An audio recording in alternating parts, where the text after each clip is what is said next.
네, 여러분 지금 김영록 전라남 도지사님을 비롯한 내외 귀빈 여러분들께서 입장하십니다. 모두 뜨거운 박수로 환영해 주시기 바랍니다. Ladies and gentlemen, please welcome them with a warm round of applause.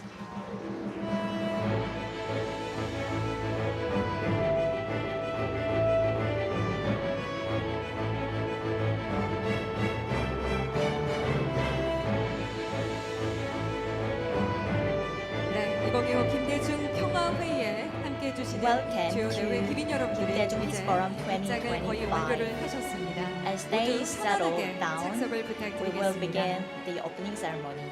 네, 오늘 시작으로 4일간 진행이 되는 From today, we have a forum for 3 days. 김대중 정신에 입각한 평화적 Now, 국제 based on 관계를 the spirit 모색하고 of 또 Kim 지속 Dae, 가능한 President Kim 글로벌 Dae-jung, we are 평화 looking for 네트워크를 solutions for 구축하기 the 위한 world peace 국제 and build the 포럼인데요. international network. 정말 많은 분들이 올해 Now I 회의에도 see 자리를 a lot of 빛내 people 주셨습니다. are 이제 joining 그 시작을 us. 알리는 개회식을 Now 거행하도록 we are 하겠습니다. about to start the 모두 opening 착석을 ceremony 부탁드리겠습니다. of 고맙습니다. Kim Dae-jung Peace Forum for 2025.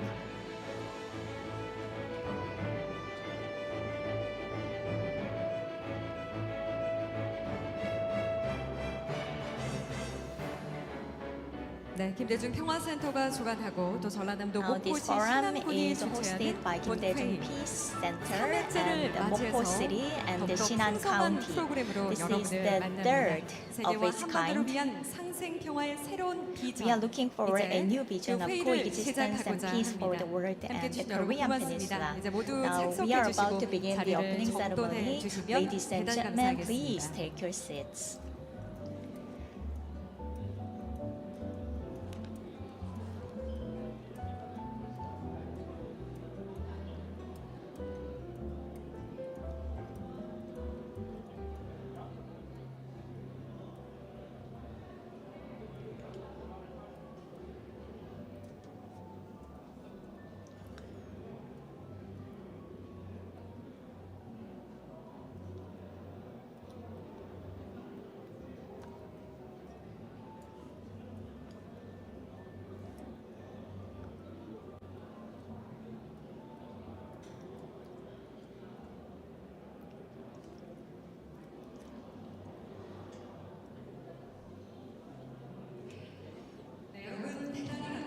Thank you, everyone. Good afternoon, ladies and gentlemen. The new vision of coexistence, peace for the world and the Korean Peninsula. Welcome to the forum. I am Kim Kyung-mi, the host for today's opening ceremony. Now I see a great turnout. We are trying to gather the wisdom for the coexistence peace, and I'm very happy to see you again. The weather is so like autumn. We have a high, deep sky and the cool wind. Now, from this forum, I believe we can find a path for the world peace. With the topic of a new vision of coexistence and peace for the world and the Korean Peninsula, this forum is being held in Jeollanamdo, the birthplace of President Kim Dae-jung, from September 21st to 26th. We gathered here to find past the current crisis through Kim Dae-jung's spirit. Now, let us begin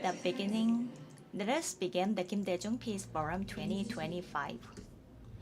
Democracy, human rights, peace. President Kim Dae-jung's message of peace touched countless hearts around the world. Yet today, we face unprecedented crisis, the power politics of great nations, climate change, and the age of AI.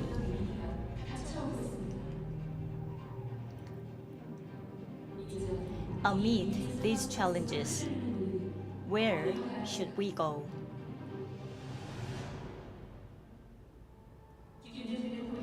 President Kim believed the answer lay in coexistence and cooperation through dialogue among nations, civilization and people, democracy, human rights, and peace. Here in Jeollanamdo, carrying his spirit, we have come together. From here, we begin a new path of coexistence and peace. We will examine Trump's second term and its impact on Korea and explore solutions to urgent challenges. We will analyze changes in China's diplomacy under its responsible great power doctrine and seek ways forward for global peace. We will address the issue of peace on the Korean Peninsula with a focus on East Asian international politics. We will look for new opportunities to build inter-Korean relations and contribute to peace and stability in the region. President Kim told us the driving force of peace is dialogue and cooperation. Now is the time to find together a vision of coexistence and peace for the world and for the Korean Peninsula. The 2025 Kim Dae-jung Peace Forum begins now.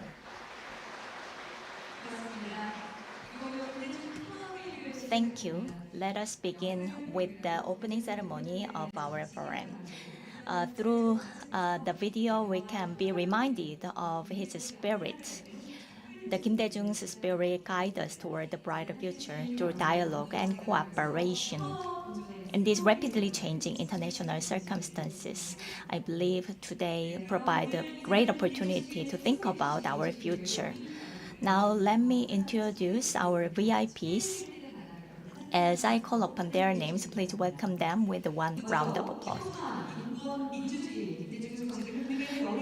First of all, Governor Yung-rok of Jeollanamdo Province. Thank you, Mr. Governor. And Executive Director Kwon No-gap of Kim Dae-jung Foundation. Thank you. Next, Chairperson of KAIST, Kim Myung-ja.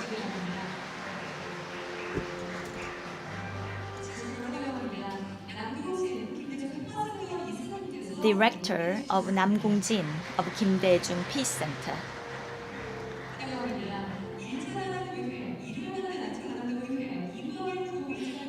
The Vice Chair, Lee Kwang-il of Jeollanamdo Council.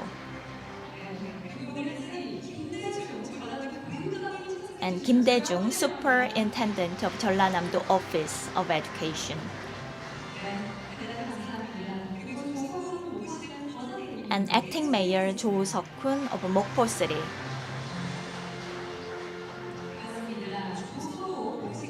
And Jo Sung-oh, the Chairperson of Mokpo City Council. Kim Dae-in, Acting Governor of Shinan-gun County.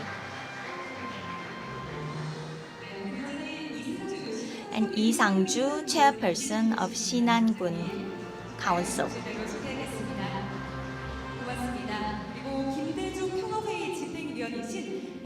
And Bang Moon-ho, Executive Committee Member, as well as Operating Committee Chair of Jeollanamdo Council.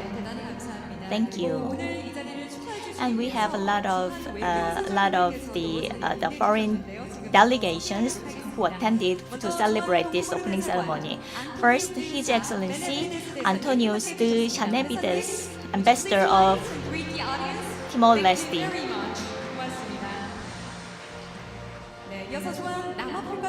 And Her Excellency Sindiswa Umkuku, Ambassador of Republic of South Africa.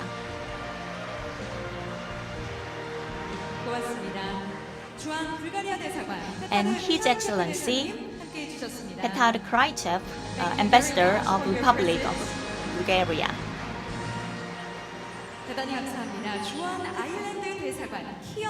And Mr. Kian Currens, Deputy Head of Mission from Embassy of Ireland to Korea. Welcome. Thank you. Mr. Gonzalez, Francisco Gonzalez, Minister Plenipotentiary from Embassy of Colombia. 네, 그리고 주 광주 중국 총영사관 and Mr. Zhou Jiwa, Deputy Consul General of People's Republic of China in Gwangju. 네, 진심으로 환영합니다. 마지막으로 Last but not 김대중 least, 평화회의의 집행위원장이시며 김대중 Chairperson 학술 Baek 원장을 Hak-sun, 맡고 계시는 Executive 백학순 Chair of Kim 위원장님을 Dae-jung 여러분께 Peace Forum 소개하겠습니다. and Managing 박수로 Director 맞이해주시기 of Kim 바랍니다. Dae-jung Academy.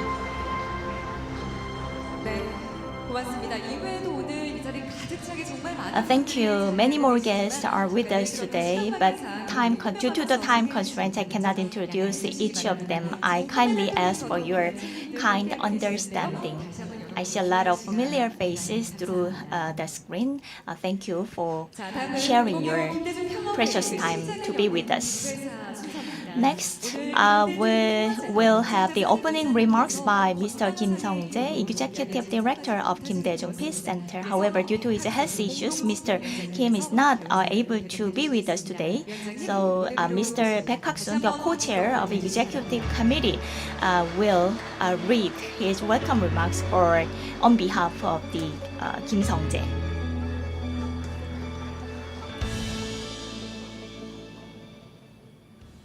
Good afternoon, ladies and gentlemen. Our heartfelt welcome to the Kim Dae-jung Peace Forum 2025. 여러분 안녕하세요. 김대중. Welcome to Kim Dae-jung Peace Forum 2025.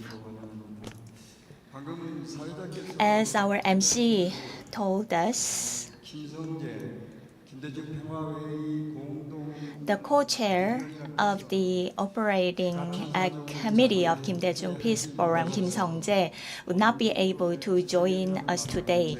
So instead, on his behalf, I am standing here. So I seek for your understanding. 회의 개회사 대도 전라남도와 김대중 평화센터가 I sincerely welcome and thank all of you for attending Kim Dae-jung Peace Forum 2025, jointly hosted by Jeollanamdo and Kim Dae-jung Peace Center. 오늘 인류는 Today, humanity stands at the crossroads amid diverse and complex crises. The heart of our immediate crisis is first, the intensifying geopolitical conflicts and the escalating risks of war. 미국과 중국은 The hegemonic rivalry between the United States and China, the Russia-Ukraine war, and the Israel-Gaza Middle East conflict have claimed countless lives and unsettled the very foundation of the international order.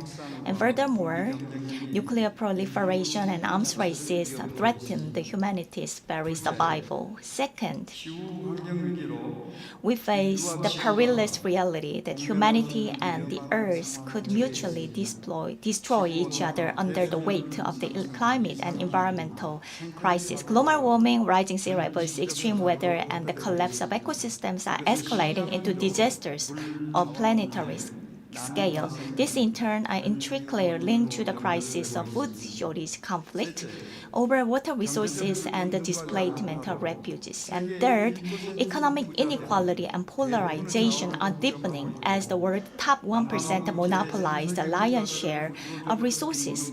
Structural poverty in the global south, coupled with worsening poverty even within wealthy countries of the global north, and the imbalances of global capitalism are amplifying instability throughout the international community. Fourth, revolutionary advances in AI, biotechnology, the digital economy propel innovation and growth, yet simultaneously unleash uncontrollable risk, job placement, the erosion of privacy, and specter of cyber welfare. Fifth, as the sense of global community weakens, international cooperation retreats, and the primacy of self-interest grows. This fuels crisis of values and solidarity, driving selfishness, the collapse of social trust, and heightened conflict within pluralistic societies. Lastly, especially on the Korean Peninsula, the conflict and division between the North and the South since the Korean War have compounded the many crises facing humanity. Humanity in the face of these crises is away from reflection and from gathering wisdoms together. Instead, powerful individuals and nations are shifting to the right, seeking only their own prosperity. But this path only hastens the joint destruction of humanity and nature. The way to overcome this crisis is clear.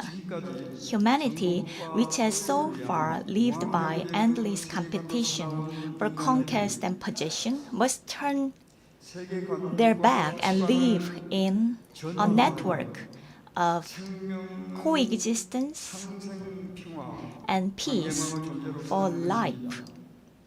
Humans and nature must become a network of coexistence and peace, and human relations as well across gender, race, religion, region, generation, and nation must also become a network of coexistence and peace.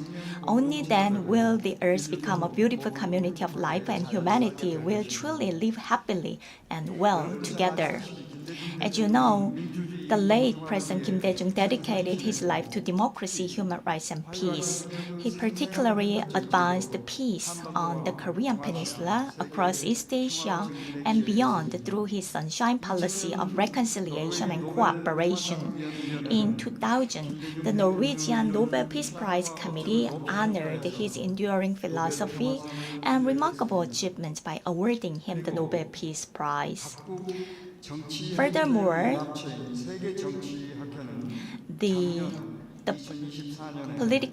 Politics Association last year decided to continue his legacy. They decided to give Kim Dae-jung Award. And this year's Seoul convention, the first award was given. So International Global Political Association is a biannual event, will award Kim Dae-jung Prize to those who contributed to the world peace and the cooperation. The coexistence and the peace philosophy is guiding principle for humanity to live anew beyond the crisis. Jeollanamdo Province and Kim Dae-jung Peace Center have hosted the Kim Dae-jung Peace Forum since 2023 to inherit and develop the spirit of Kim Dae-jung, seeking solutions to humanity's urgent crisis and the path for peace. At the 2025 forum, following today's opening ceremony, Professor James Robinson, who won the 2024 Nobel Prize in Economic Science for his pioneering research on inclusive economic development in Korean democracy, will deliver a keynote speech titled Peace Economy, Strategies for the World and the Korean Peninsula. In the evening, a peace concert open to citizens will grace Mokpo's Hadang Peace Square. And tomorrow morning, Professor Kim Jong-ho from KAIST will deliver a special lecture on sustainable technology, artificial intelligence, and peace. Subsequently, over the next 2 days, we will deal with a lot of topics, including Trump's second-term global policy and Korean Peninsula policy, China's theory of responsible great power and world peace, international politics in East Asia, and peace on the Korean Peninsula, and new inter-Korean relations, peace on the Korean Peninsula. So in-depth discussions and roundtables will be held. And under the theme of a new vision for a coexistence, peace for the world and the Korean Peninsula, we invited scholars and activists from different countries. And also a separate roundtable titled Peace, People Making Peace Were There, featuring young activists, will also be held. As a special program, a talk concert titled Speaking of the Late President Kim Dae-jung will provide further inspiration.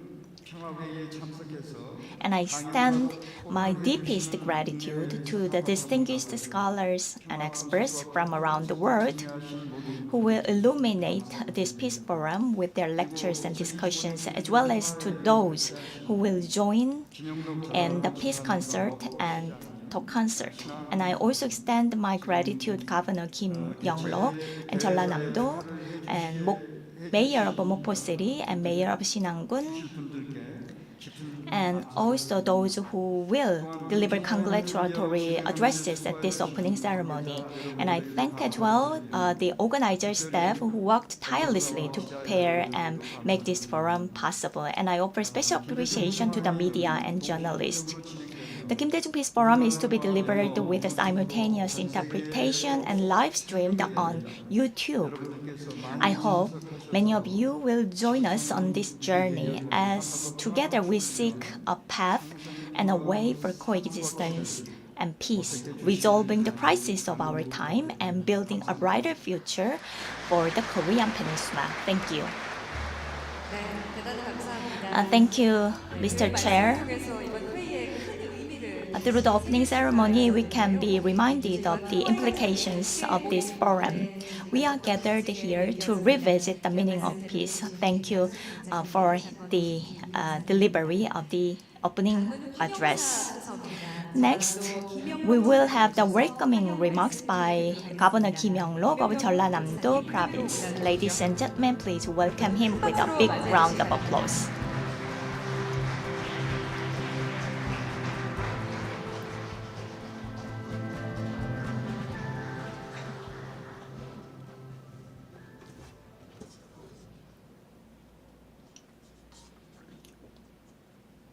존경하는 세계 시민 여러분, Distinguished global citizens, fellow Koreans, and beloved residents of Jeollanamdo, it is a great pleasure to greet you. I am Kim Yung-rok, Governor of Jeollanamdo Province.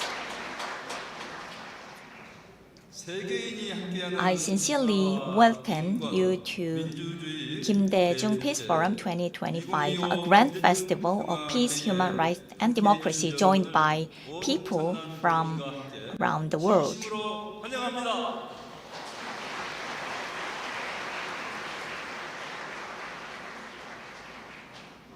국정에 바쁘신 중에도 And I extend my deep respect and gratitude to 메시지를 보내주신 Prime Minister Kim Min-seok for sending a special congratulatory message despite his busy schedule, recognizing the significance of this peace forum. And I would like to express my heartfelt appreciation to Chairperson Kwon No-gap of the Kim Dae-jung Foundation and the Vice Chairperson Lee Kwang-il of Jeollanamdo Provincial Council and Executive Committee members and Chairperson of the Council and Steering Committee Bang Moon-ok, and also Kim Dae-jung, the Superintendent of Jeollanamdo Office of Education, who are each carrying forward the spirit of Kim Dae-jung respective roles. And also my expression goes to the diplomatic delegation from 6 countries in Korea for gracing this meaningful gathering for peace with their presence. And my sincere thanks also goes to Acting Mayor Jo Seok-kun of Mokpo and Acting County Governor Kim Dae-in of Shinan-gun, who have joined us in hosting this peace forum in Mokpo. And above all, I extend my heartfelt appreciation to Executive Committee Chair Baek Hak-sun, who has prepared this global-scale peace forum with dignity and excellence. In 1981, while an inmate on death row was under integration at the Central Intelligence Agency, he said to his investigator, "A machine will come out that answers in words when asked in words, and that provides text when asked to provide the text." At a time when even a word computer was unfamiliar, it was President Kim Dae-jung himself facing death in a desperate moment who so precisely foresaw the arrival of artificial intelligence 40 years later. Even in the very midst of despair, he never gave up on the future. That extraordinary foresight was the essence of Kim Dae-jung as a person. Because of that, he was able to make possible what seemed impossible. His life is more dramatic. Born in 1924 in a small island of Haido, Shinan, he spent his entire life struggling the immense walls of era, and he survived various accidents, and he was kidnapped in Japan, and he received the death sentence. However, he never yielded to any sufferings.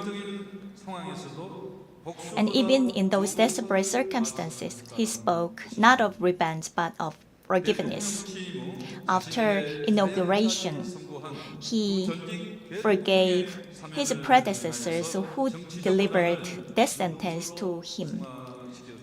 So revenge was turned into forgiveness. And in front of the economic crisis, all the nation became one to overcome that crisis. It was a miracle. In June 2000, the first ever Inter-Korean summit was held hand in hand with Chairperson Kim Jong-il. His peace philosophy was turned into a reality.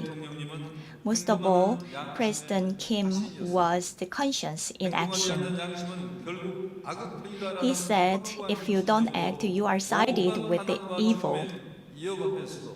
Despite sufferings and the threat of death, he never gave up on the democratization and the peace. His legacy is passed down on us, and his spirit has to be revived.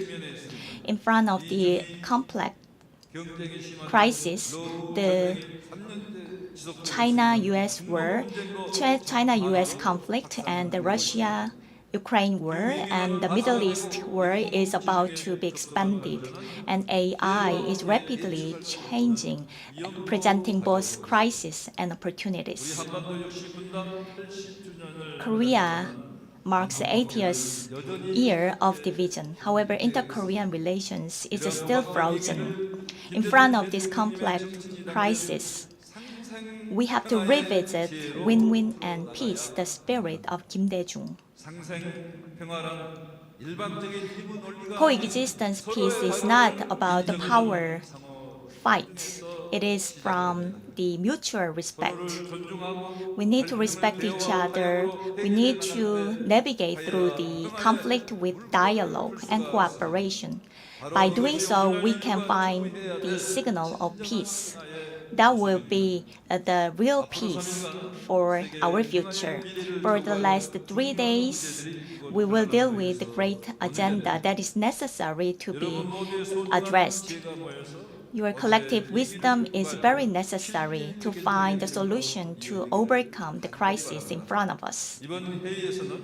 In this forum, we invited great minds as well as young people. We have Youth Peace Roundtable where new perspectives or fresh perspectives will be presented to find a solution for the crisis. With that wisdom, we will spread the words of Kim Dae-jung, the spirit of President Kim Dae-jung to the world. Like yesterday, there was Korea Peace Forest on Haido was opened just yesterday.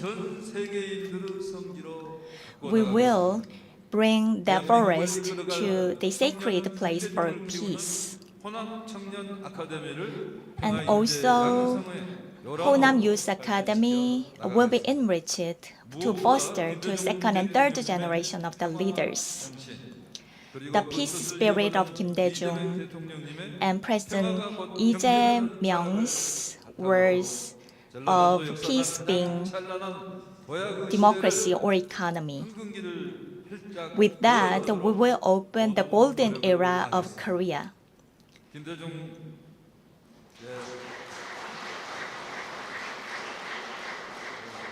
전라남도 조회는 박수를 칠 때는 한옥 In Jeollanamdo, when you clap, you have to shout as well. 감사합니다. Thank you.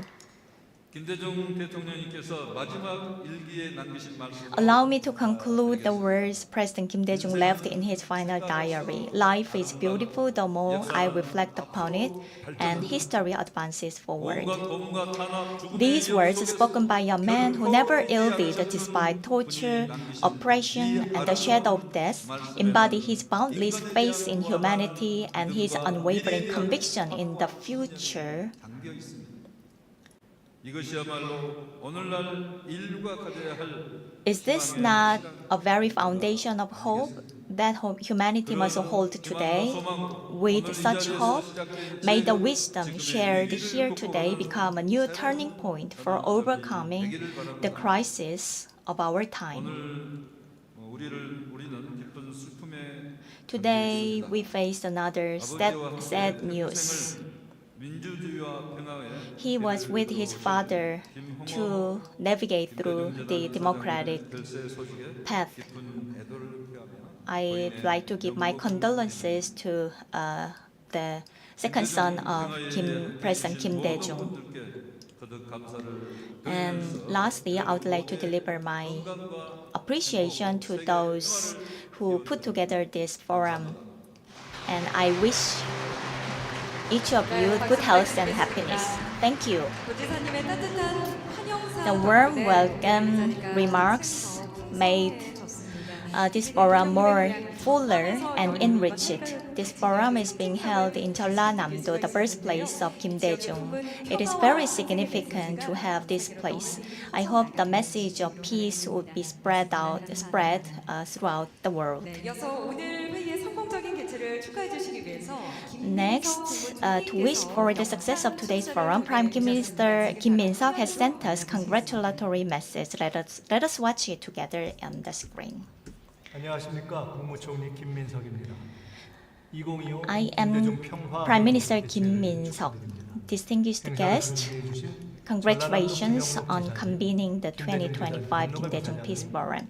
I wish to express my deep appreciation to Governor Kim Yung-rok, Chairperson Kwon No-gap, and the Executive Director Kim Sung-jae, as well as I would like to say thank you to Dr. Robinson and distinguished scholars from Korea and abroad and members of diplomatic corps.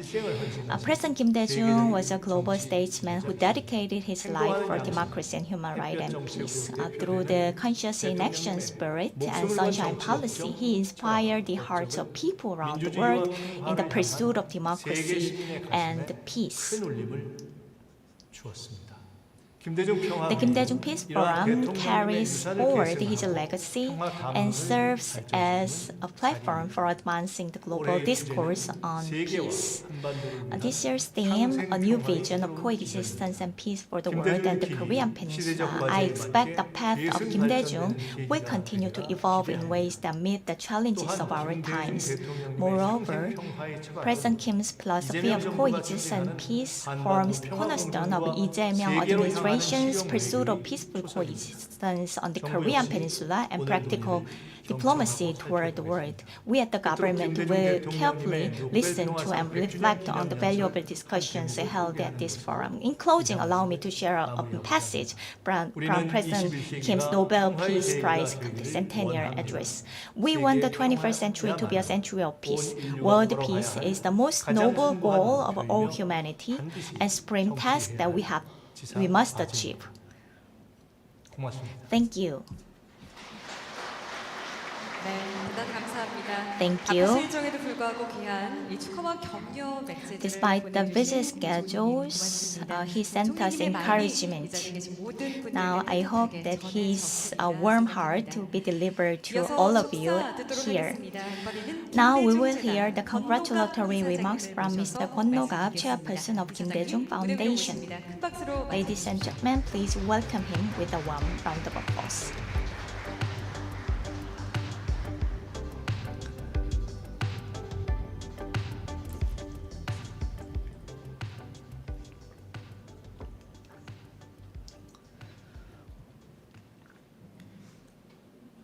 여러분 Ladies and 이렇게 gentlemen, 만나뵙게 되니 참으로 반갑습니다. very glad to see you all.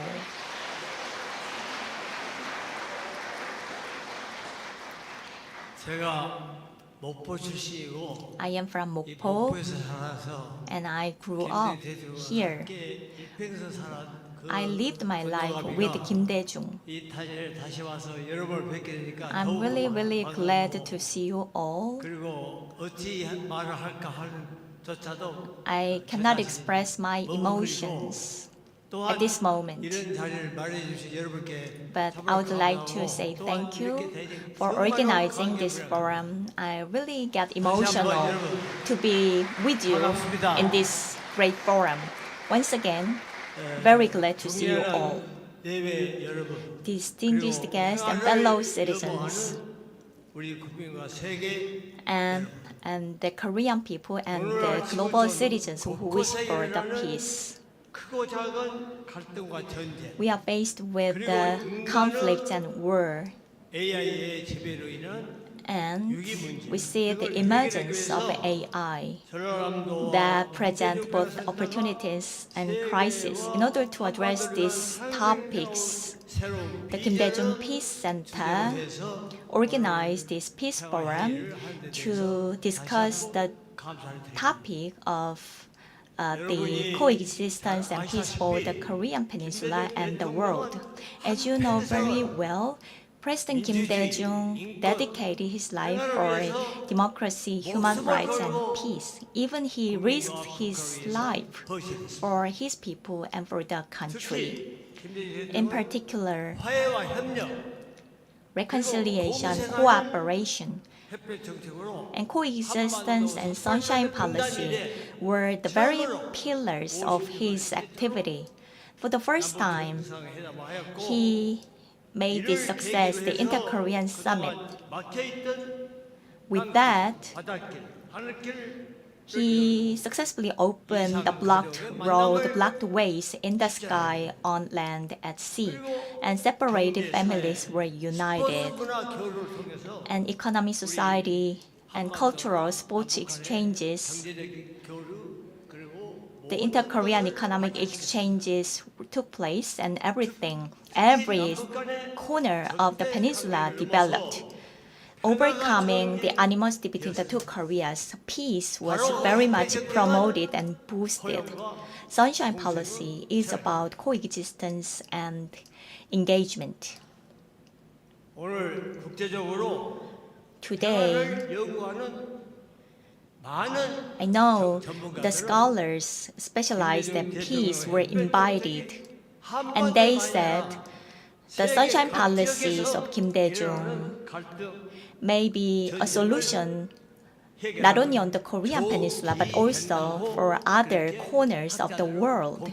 That is the agreed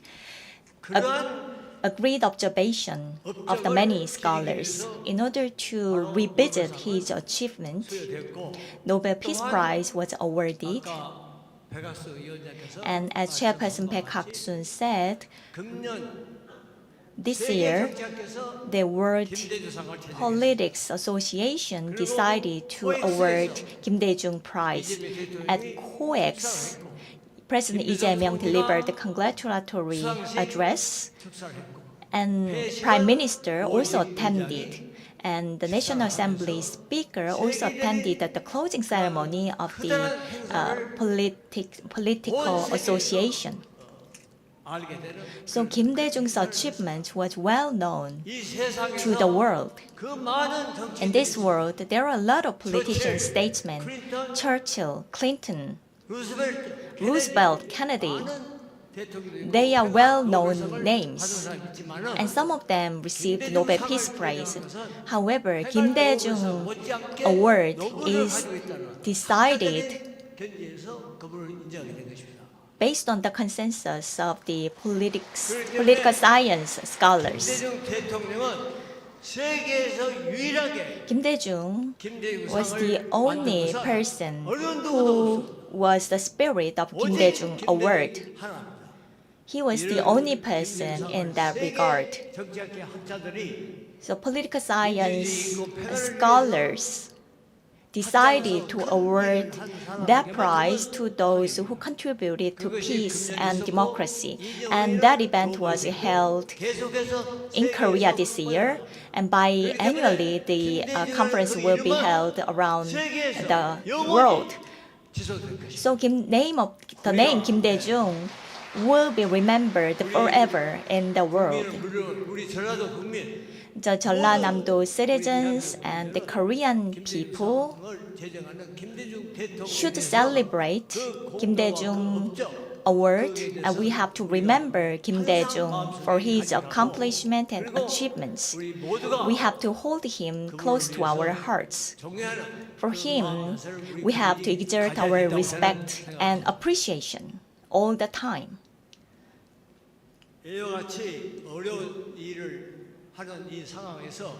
These difficult times, the political science scholars and a lot of the participants will discuss out wisdom to navigate through this crisis. I hope that all the presentations will be well serving the pursuit of our peace. And once again,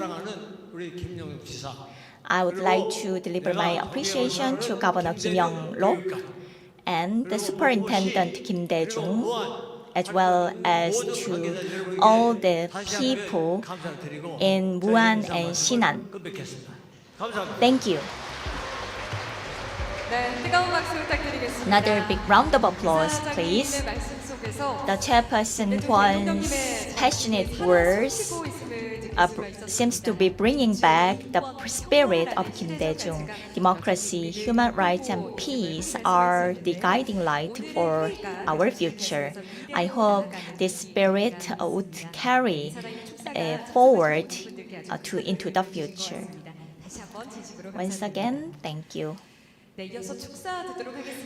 Next, I would like to invite the Vice Chair of Jeollanamdo Provincial Council.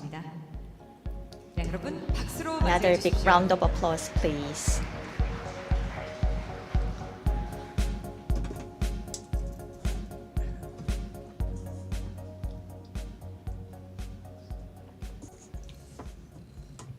Good afternoon, ladies and gentlemen. I am Lee Kwang-il, Vice Chairperson of Jeollanamdo Provincial Assembly.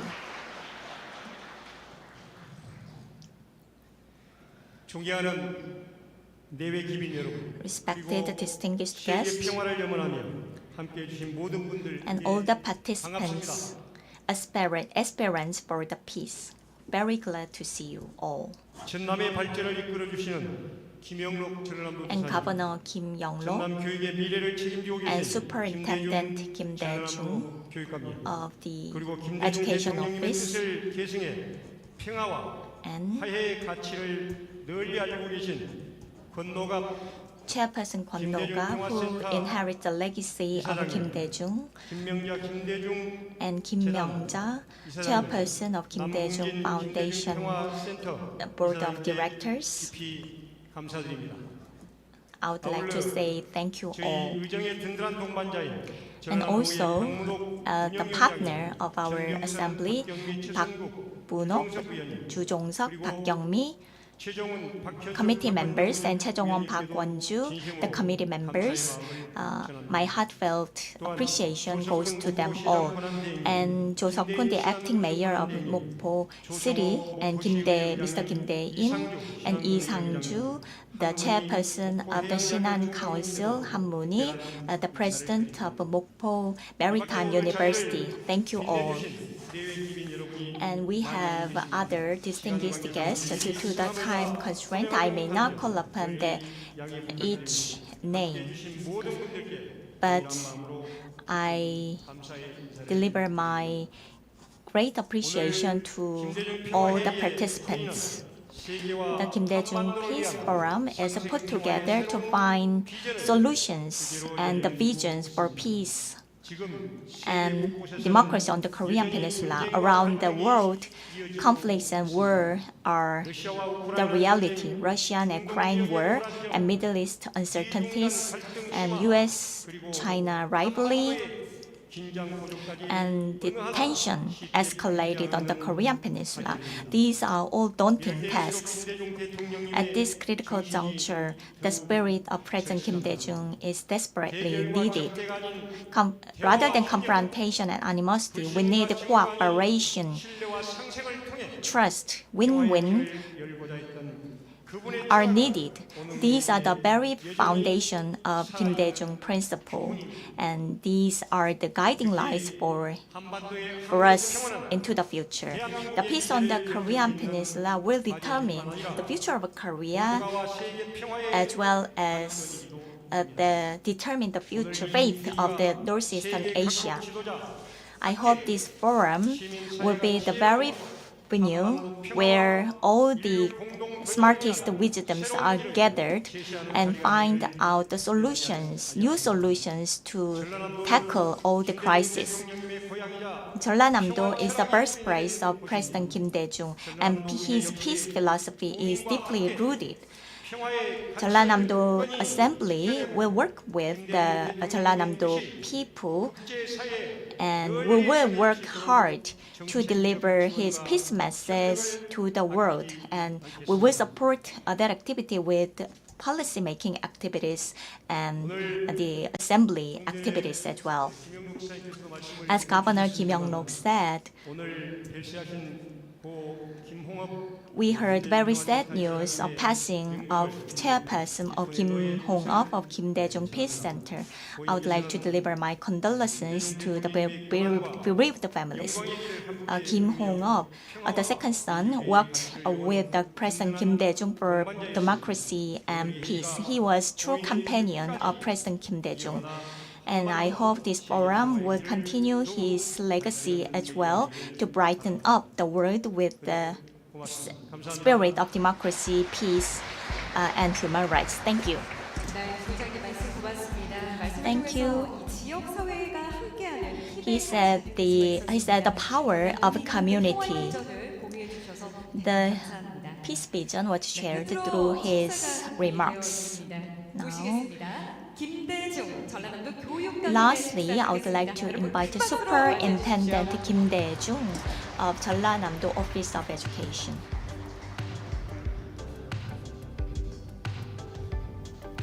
Good afternoon, ladies and gentlemen. I am Kim Dae-jung, the Superintendent of Jeollanamdo Office of Education.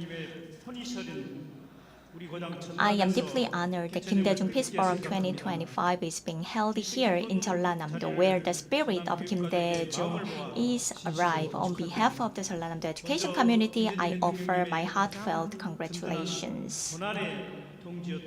First of all, I would like to deliver my condolences to the late Kim Hong-up, the second son of President Kim Dae-jung.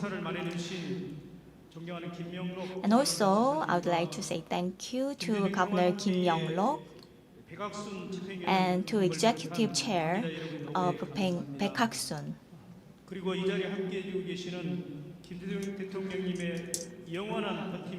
And I would like to deliver gratitude to Chairperson Kwon No-gap and Chairperson Kim Myung-ja and Council Member Bang Mo-no and other members of the Council. And despite their busy schedules, we have dignitaries who traveled so far from at home and abroad. And I would like to expand my warm-hearted respect and gratitude. President Kim overcame countless hardships to achieve a true success story. He never yielded to injustice and dictatorship. He fought on the plant that seeds democracy, human rights, and peace on this land. Kim Dae-jung Peace Forum is to inherit his legacy. For 3 days from today, this forum will deal with democracy, human rights, and peace. We will revisit his noble life and to take them as our guiding compass for the future. The theme of this year's forum is a new vision for coexistence and peace for the world and the Korean Peninsula. 민주주의와 평화, Above all, I wish for this forum to become a living classroom and inspiring our children and students with the spirit of democracy, peace, and human rights. 철학과 정신을 계승하는 Jeollanamdo Office of Education will also strengthen democratic citizenship education, carrying forward President Kim's philosophy and spirit, nurture our students to grow as global citizens.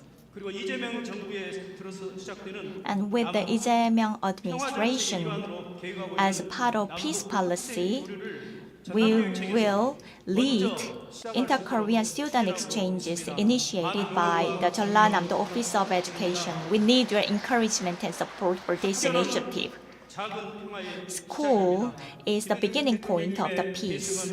결국 교육 Inheriting his legacy, 전남이 가장 먼저 Jeollanamdo 이뤄내야 한다고 of Education Office should revive its spirit through the education. Once again, I warmly congratulate the opening of Kim Dae-jung Peace Forum 2025 and I wish all the success. Thank you. 축사 고맙습니다. Thank you, Superintendent Kim Dae-jung, and he presented a warm perspective into the children and our next generations with the spirit of President Kim Dae-jung. 들어봤습니다. 네, 다음으로는 김대중 Next. 대통령의 민주, 인권, 평화의 정신을 전하는 특별한 다큐 We prepared a special documentary about President Kim. 평화의 새로운 기전을 The new vision for coexistence and peace for the Korean Peninsula and the world will be presented through this special documentary.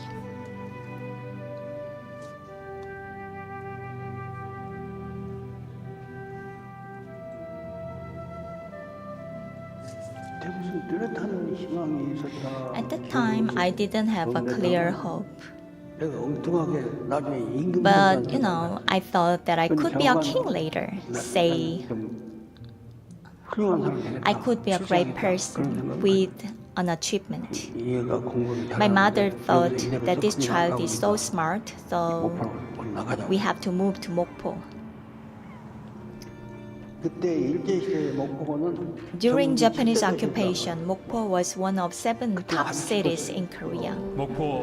I was delighted. Kim Dae-jung, as an elementary school student, graduated with honor out of 72 students. In April 1939, he was admitted to Mokpo Commercial High School as a top of the class and was known as the smartest student in town. At the beginning, he was always at the top of the class, but later he would lose the class president to Japanese students.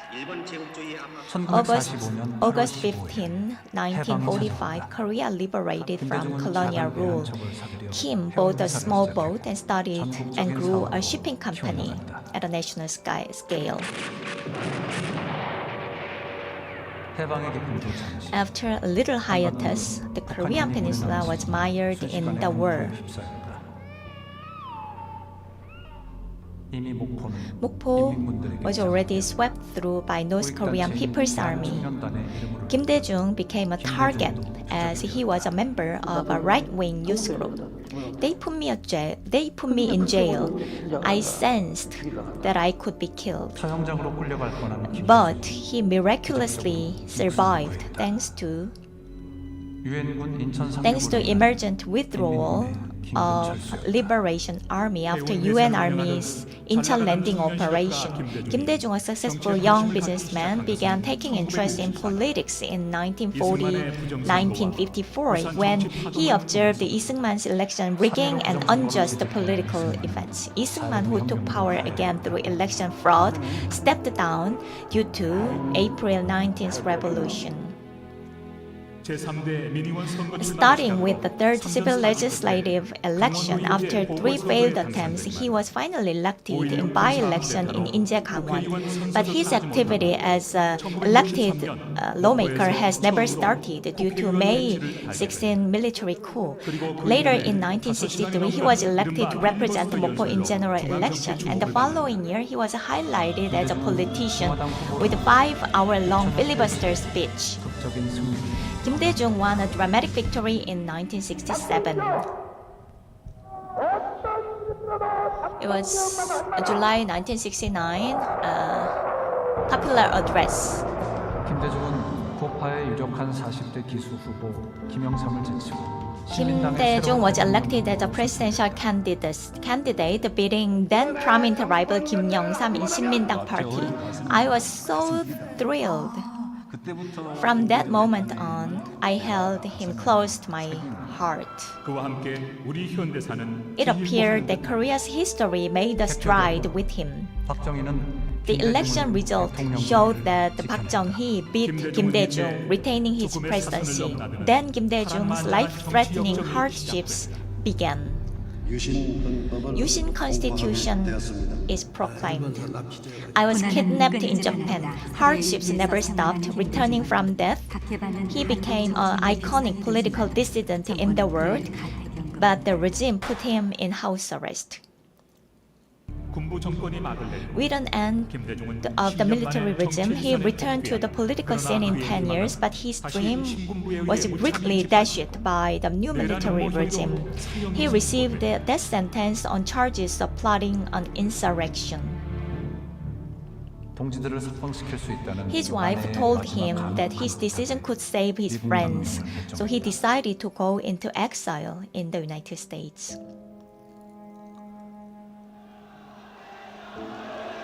김대중의 귀국은 His homecoming was an event.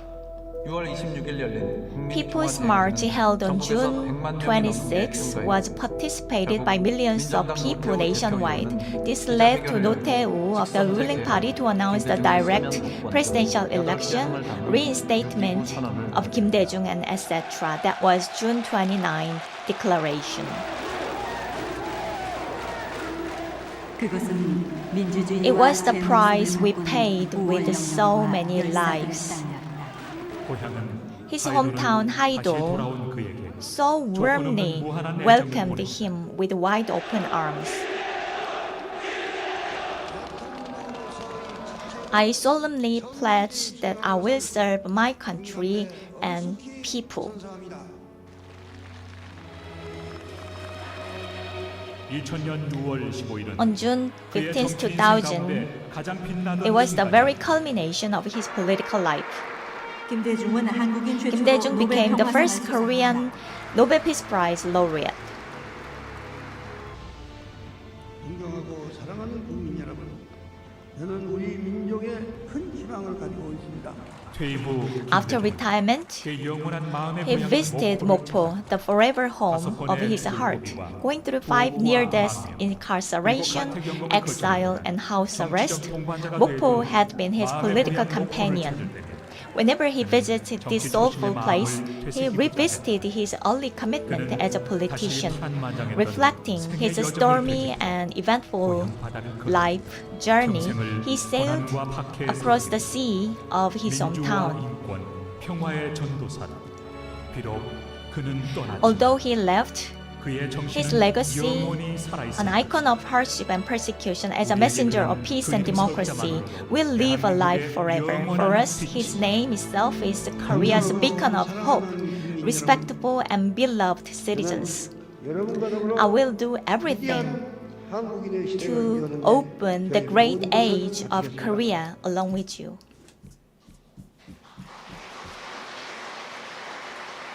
네, 여러분 특별 영상. It was a special documentary. How was it? Democracy, human rights, peace are well represented in this video. And we can see the answers. You can see the solutions on how to deal with the current crisis through his spirit. 자, 이제 김대중 대통령의 정신을 바탕으로 And based on his spirit, we will have a performance to deliver the world peace message to the world. Now let me call upon who will be participating in the performance. Governor Kim Yung-rok, please come up to the stage. Chairperson Kwon No-gap and Vice Chairperson Lee Kwang-il of Jeollanamdo Provincial Assembly. Nam Kung-jin, Director of Kim Dae-jung Peace Center. Kim Dae-jung, Superintendent of Jeollanamdo Office of Education. Kim Myung-ja, Director of Kim Dae-jung Peace Center. Baek Hak-sun, President of Kim Dae-jung Academy. Mr. Oh Lee-seok from 공사모. And Ambassador Krychev from Bulgarian Embassy.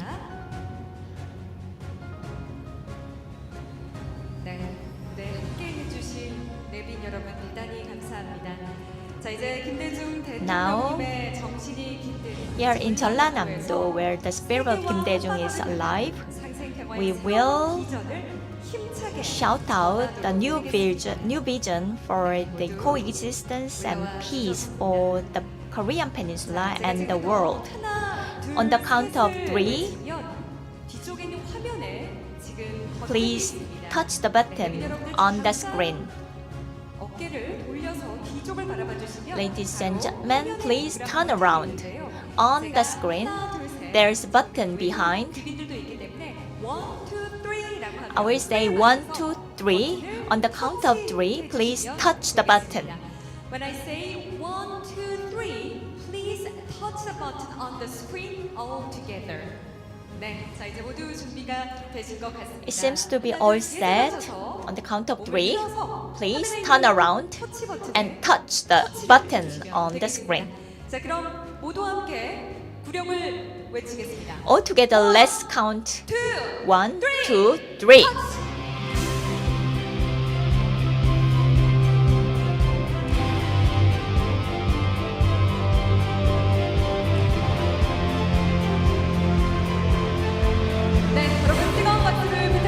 One round of applause, please. The peace message from Jeollanamdo is spreading throughout the world. It's very emotional and amazing.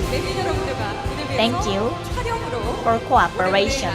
Now we will keep this valuable moment in memory, so we will have a photo-taking session.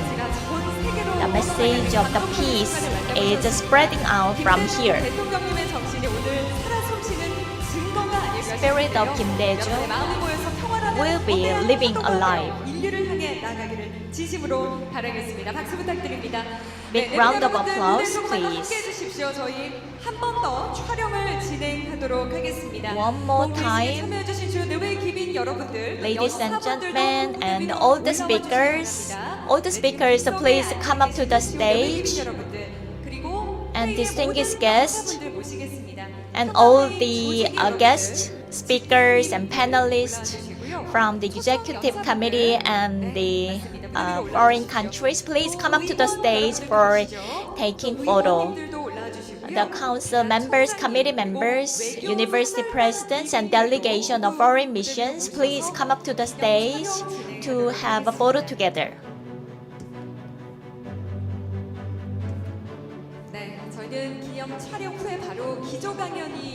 Right after the photo taking, we will start with the keynote speech session. Please remain seated until the very end of today's opening ceremony.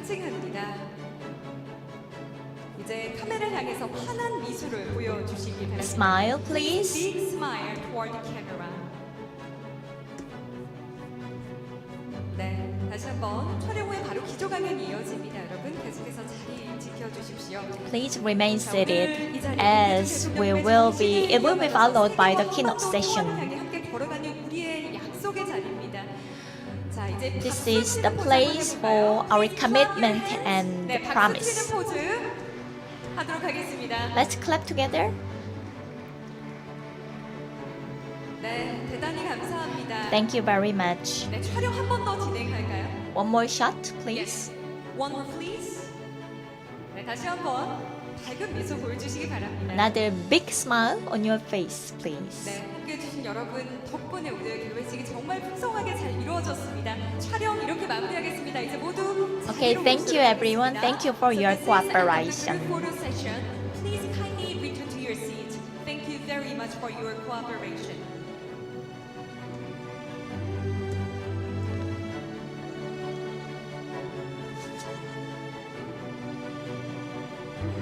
네, 여러분 이제 모두 자리로 돌아가서 착석을 부탁드리겠습니다. Please return to your seats and take your 기조 seats. 강연을 Now it is time for 시작하도록 keynote speech. 네, 김대중 평화회의 첫날 이렇게 뜻깊은 개회식을 The- 기념하는 자리에 함께해 주셔서 고맙습니다. Thank you for 자, joining 이제 us again. 바로 기조 강연이 시작이 됩니다.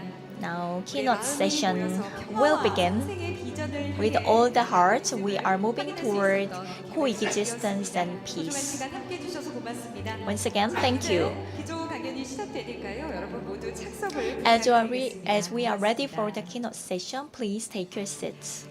네. 자, 그럼 바로 소개하도록 하겠습니다. 오늘의 기조 강연 평화 경제 세계와 한반도를 위한 전략이라는 주제로 2024년 The keynote speech will be delivered by Professor James Robinson, Nobel Laureate in Economic Science in 2025. The topic is Peace Economy, Strategies for the World and the Hello. Korean Peninsula. My name's James Robinson. I'm a university professor at the University of Chicago, and I'm very delighted to be addressing, albeit remotely, the participants in the 2025 Kim Dae-jung Peace Forum. Let me share my screen. Whoops. Okay, great. I'm going to speak about my research on inclusive economic institutions, inclusive political institutions, and democracy and economic growth, and how it's related to peace economics was the title I was given. And I'm particularly excited to be talking about inclusive political institutions in the Peace Forum because Kim Dae-jung, as everyone knows, was one of the leaders of the democracy movement in South Korea. He faced imprisonment, exile, the death sentence, and he battled for many decades for democracy and inclusion, political and economic inclusion in South Korea. And so, so with that in mind, it's a privilege for me to talk to this audience about my research, which was sort of his life rather than just his research. So let me talk about prosperity, and let me start, if you like, with the Korean economic miracle, which I love talking about and researching. And here's just some patterns of income per capita in the world over the past 70 years or so. You see the United States at the top there, showing solid economic growth in this period since 1950. Of course, there are richer nations in the world, in the Persian Gulf, for example. Income per capita in Qatar, or the United Arab Emirates is much higher. It's also much higher in Hong Kong and Singapore, for example, entrepot economies. But what I want to talk about here, is this staggering kind of economic rise of South Korea. A comparison that I often like to make is with North Korea. Right down at the bottom, you have income per capita in North Korea.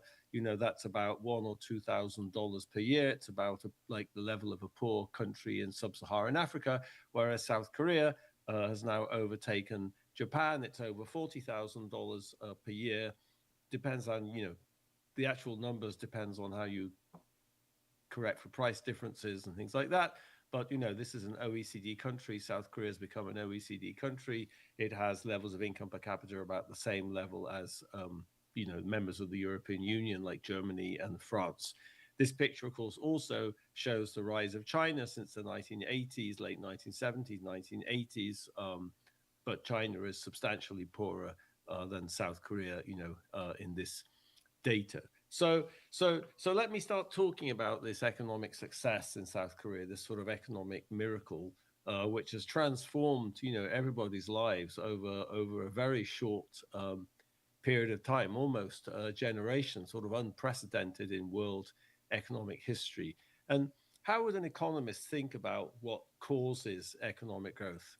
Well, I think since the words of Robert Solow in the 1950s, the economists have sort of converged on this idea that what drives economic growth, such as that spectacular transformation in South Korea, is innovation, basically. It's the creation and adoption of new technologies that raise human productivity. If you think about the Industrial Revolution in my own country, Britain, that took place started in the late 18th century and spread in the early 19th century, that was all about innovation. It was about the invention of the factory system. You know, Adam Smith, remember in Adam Smith's great book, The Wealth of Nations, he talks about the pin factory and how dividing the making of a pin into multiple tasks, the division of labor in a factory, massively increases productivity.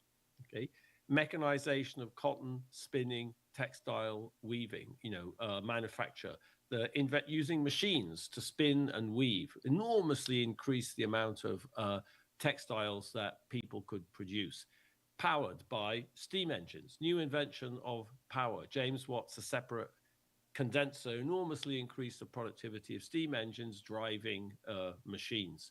New transportation to get the goods to market, railways, iron ships, etc. Okay, so all new inventions, new ways of improving human productivity. Okay, so in his work in the 1950s, Robert Soler kind of decomposed economic growth, and he showed this is what drives it. Okay, so is this the right way to think about South Korea, the South Korean economic miracle? And I think the evidence is sort of overwhelmingly yes. So if we're talking about innovation, we could think of sort of inputs into innovation, and we can think of outputs. So here's inputs. What is inputs? Well, number of people specialized in innovation. Innovation comes up all over the place. People have new ideas.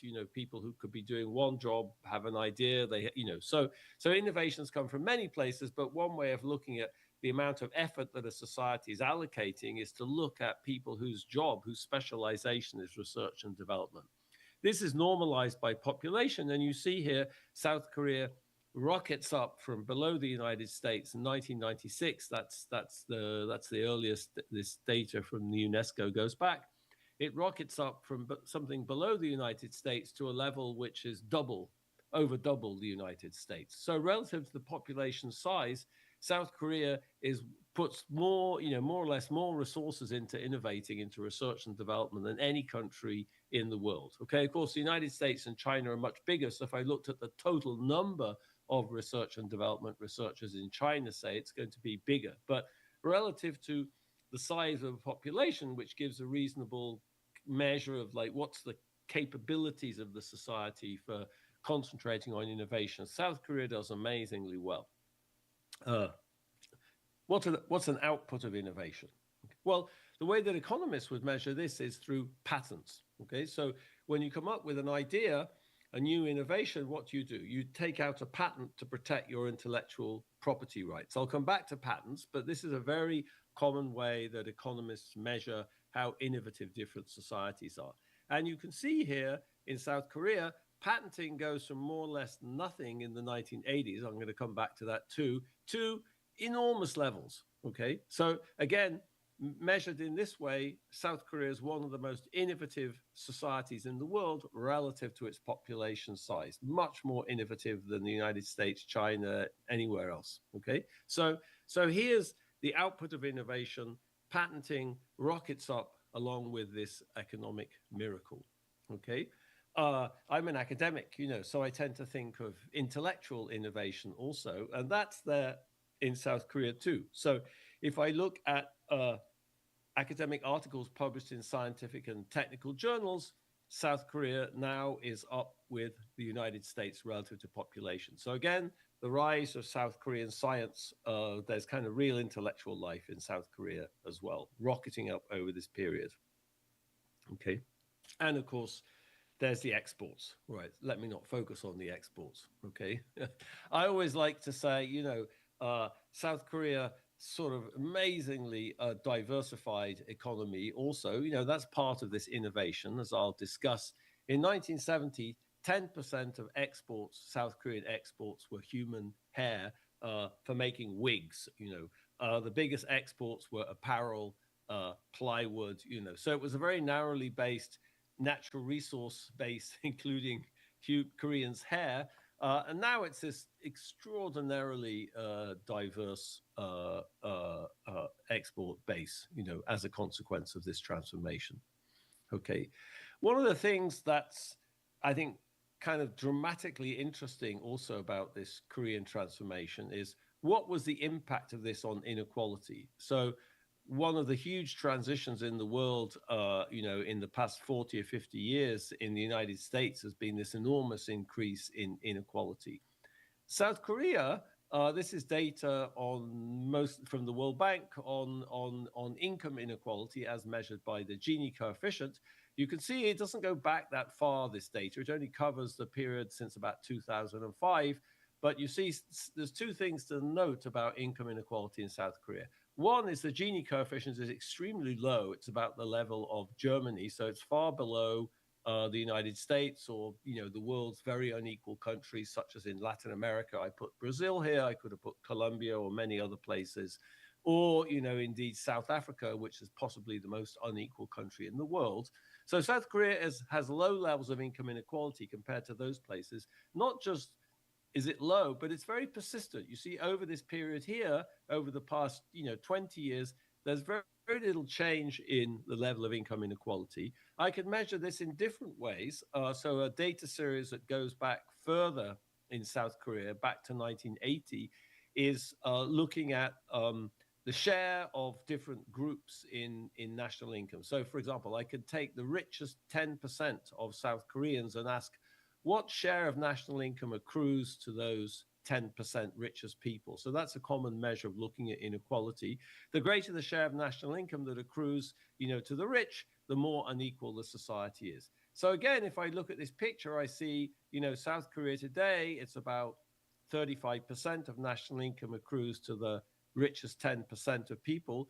That's lower than China. It's lower than the United States, which is about 45. You can see Brazil, it's about 60, and South Africa, it might be 65% of national income goes to the 10% of people. So again, South Korea is both relatively equal comparatively, and there's not that much change in this. Maybe it's gone from 32, 33% to 35, 36% in this period of over this 45-year period. There's been this dramatic economic transformation, and this doesn't look like an enormous increase in inequality, certainly not the type of increase in inequality that you've seen in China or in the United States over this period. So South Korea has undergone this economic miracle with really muted increases in inequality, and that's quite an achievement. Okay, so why has this happened? Why did South Korea become such an innovative and economically dynamic society with relatively low levels of inequality? And I think the answer to that is it's built inclusive economic institutions. Okay, so what do I mean by that? Okay, by institutions, by economic institutions, I just mean the rules that govern incentives and opportunities in the economic sphere. So let me give you a very specific example of an economic institution which I'm going to claim has this particular property of being inclusive. And let me go back to patents, since I mentioned patents, and a specific patent, which is Thomas Edison's patent for the light bulb. Okay, 1880, Edison patented the light bulb. Okay, so what is a patent? Well, a patent is an economic institution. It's a rule that protects your intellectual property rights. When you innovate, you create wealth for yourself. But ideas are very easy to copy. Other people can look at your invention and sort of start copying it, and they create wealth for themselves. So any innovator creates far more wealth than they themselves benefit from. So the idea of a patent is, by protecting your intellectual property rights, you bring individual people's incentives closer to what the social incentives are. Okay, so it's an economic institution that creates incentives. And what's fascinating about the patent system here in the United States, for example, in this period, is it was inclusive in the sense that it was kind of based on what you might call a level playing field. Okay, meaning what? Meaning everybody could file to have their idea protected with a patent. Everyone paid the same fee, and the state enforced your intellectual property rights. So Edison, for example, why is this so important? Edison, who was he? His father was a roofing contractor. He was homeschooled. He was just a person with enormous energy, enormous creativity. He had over 1,000 patents in his name at some point. Okay, so what does that mean? We're thinking sociologically. where does innovation come from? It comes from people. It comes from people's creativity, their ideas, their projects, their passions. Those people are spread everywhere in society. You don't know where they are. The government doesn't know where they are. So you need to create inclusive institutions in the sense of creating very broad-based incentives and opportunities that allow all of that latent talent to get to the top, that allow them to file patents to protect their ideas, that allow them to get loans from a bank to start a business, that protect their property rights, the rule of law, that means they can use courts to protect their property rights and develop their business and their ideas. So inclusion, broad-based incentives and opportunities. You need that to tap into all the latent talent in your society. And I think the patent is a kind of great example of an inclusive economic institutions that did exactly that in this critical sphere of innovation. Okay. And I think, going back to the Korean case, inclusive institutions don't just give you cars and telephones and all the things that you might think of. For me, the cultural aspect of these things is incredibly important also. Korea is not just an economic phenomenon. I mean, it is, but it's also a cultural phenomenon. And those two things are interrelated, of course. They're interrelated in the United States. Think of Westerns and Hollywoods and Coca-Cola and blue jeans. And, like the whole culture is related to the economic success and expansion of the United States. It's true with Korea also. Innovation expresses itself in many different domains, and that's exactly what you see in Korea, whether it be K-beauty, K-dramas, K-pop, and of course, closer to the theme of today, K-democracy. Okay, so inclusive economic institutions are critical. In our book, Why Nations Fail, Professor Asamoglu and I contrast that to the opposite, which you could call extractive economic institutions. What's an example of extractive economic institutions? Well, one of the reasons I like the Korean Peninsula so much is that you have both inclusive and extractive. North Korea exactly has extractive economic institutions. It has economic institutions that do not create broad-based incentives and opportunities. They're economic institutions which create incentives and opportunities for people connected to the ruling party and the ruling clique, but most North Koreans are completely excluded from incentives and opportunities. Okay, that creates poverty. Inclusive economic institutions creates innovation and prosperity. Okay, but where do they come from? Why does, for example, South Korea have more inclusive economic institutions than North Korea? Well, that's obvious also. It's the outcome of a political process. Okay, so we say, and this is where democracy comes, we say that inclusive economic institutions emerge when society creates inclusive political institutions. It's the politics that creates the institutions. There's two dimensions to inclusive political institutions. One is a broad-based distribution of political power. In the modern world, you can think of democracy. We don't use democracy too much in our original work because, we're trying to talk about a lot of historical examples, and you could say talking about democracy is a bit anachronistic historically. So we emphasize a broad-based distribution of political power. And the other dimension is what we call a state with capacity. So you have to have sufficiently strong state institutions to enforce the patent law, for example. I emphasize that, when you pass a patent law, your intellectual property rights are protected, but that's only effective if the state can actually enforce that. Okay, so you need a state with sufficient capacity or power to kind of regulate society and enforce things like the patent law. But the distribution of political power is crucial because in whose interests is such a state going to operate? Okay, that's the crucial question. If you want the state to operate in the collective interest, then it has to be accountable to the collectivity, and political power has to be broad-based for that to happen. Okay, so it's true in some circumstances, and I'll come back to this when I talk about China in a bit, you can have growth under what we call extractive institutions, but that growth tends to be transitory. In some sense, that's what Korea had in the 1970s and 1980s. But the fact of the matter is that the real upsurge of innovation in Korea, which I showed you earlier in the patenting data, comes after the transition to democracy and really inclusive institutions. Okay, so this is just an index of electoral democracy showing showing this enormous transition to democracy starting in the late 1980s, but really consolidated, when Kim Dae-jung finally comes to power in the late 1990s, in 1998. And you can see how in this period South Korea transitions from being less democratic than the world average to much more democratic than the world average, or even the Asian average.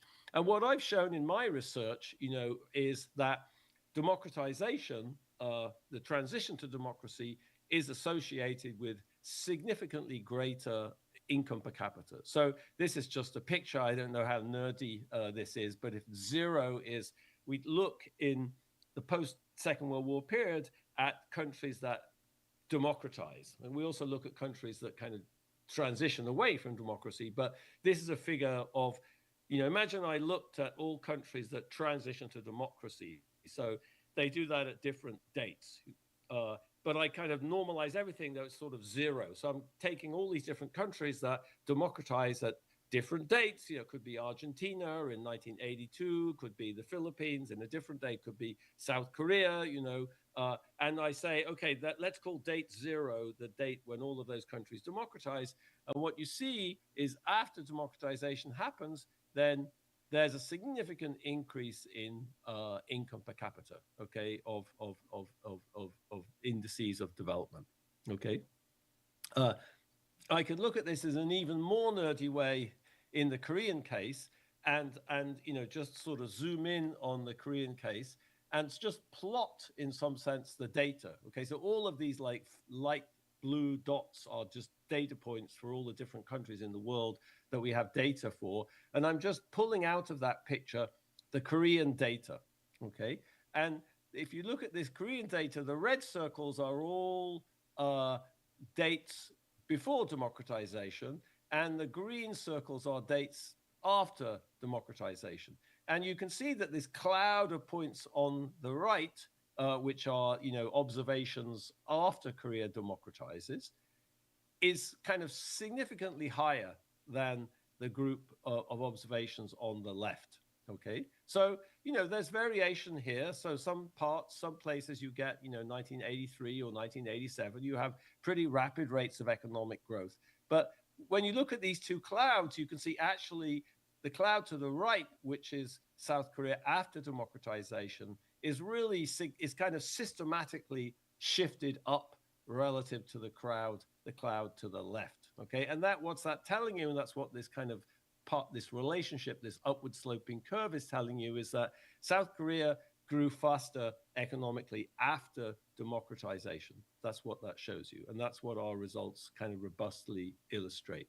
Okay, there's lots of fruits of inclusion. I talked about K-pop and K-beauty, but here's one of my favorite examples from Kim Dae-jung's term as president. It seems to be a little, it seems to be not clear. Some people suggest that he actually initiated this. I couldn't quite get to the bottom of that, but it certainly happened as he came to power, as he assumed the presidency, which is Korea had a financial crisis and they had an IMF problem. How did they solve that problem?